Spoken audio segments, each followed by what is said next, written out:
আসসালামু আলাইকুম ওয়া রাহমাতুল্লাহি ওয়া বারাকাতুহু। আমি মোমেকআপ ওয়ার্ল্ডের পক্ষ থেকে আপনাদের সামনে বরাবরই হাজির হচ্ছি। আজকে কথা বলবো শীতের মধ্যে সব ধরনের স্কিন কিছু না কিছু চেঞ্জ হয়। এখন কোন স্কিনের জন্য কী রকম ময়শ্চারাইজার দেখে কিনবেন। ত্বক আমরা সাধারণত 4 ধরনের পাই, যেমন ধরেন শুষ্ক ত্বক, নর্মাল ত্বক, মিশ্র ত্বক, তৈলাক্ত ত্বক।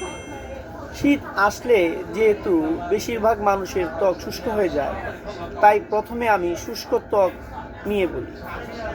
শুষ্ক ত্বকের জন্য আপনারা shea butter, glycerin, ceramide, hyaluronic acid, cocoa butter, olive oil এরকম ভিত্তিক ময়শ্চারাইজিং ক্রিম আপনারা ইউজ করতে পারেন, যা গভীর আর্দ্রতা দেয়। ক্রিম ভিত্তিক অথবা তেল ভিত্তিক এইরকম ক্রিম আপনারা ইউজ করতে ময়শ্চারাইজিং ক্রিম ইউজ করতে পারেন। অবশ্যই আপনারা চেষ্টা করবেন, খুব যদি শুষ্ক হয়ে থাকে স্কিন, সেই ক্ষেত্রে লোশনের মধ্যে যতটুকু লোশন নেবেন, ততটুকু গ্লিসারিন নেবেন, ততটুকু পানি নেবেন, নিয়ে এটা মিক্সড করবেন। মিক্সড করে ভেজা ত্বকে, অবশ্যই গোসল করার পরে ভেজা ত্বকে এটা সারা শরীরে আপনি লাগাবেন। তাহলে এটা শুষে নিতে, মানে স্কিনটা শুষে নেয় খুব সুন্দর করে, এবং স্কিনের আর্দ্রতাটা বজায় থাকে। এছাড়াও নর্মাল ত্বকের জন্য আপনারা hyaluronic acid, glycerin, vitamin E, উডস, যা হালকা লোশন বা জেল ভিত্তিক, যা আর্দ্রতা দেয় কিন্তু ভারী লাগে না।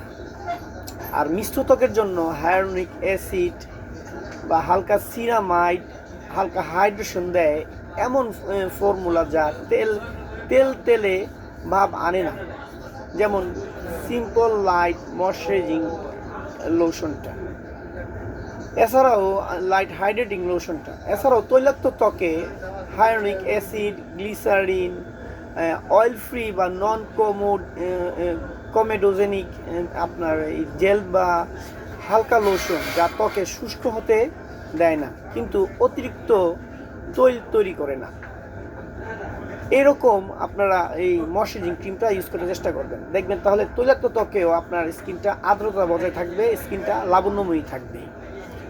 সবসময় খেয়াল রাখবেন, ক্রিম লোশন যাই দেন শীতকালীন সময়ে অবশ্যই আপনারা ভেজা ত্বকে দিতে চেষ্টা করবেন।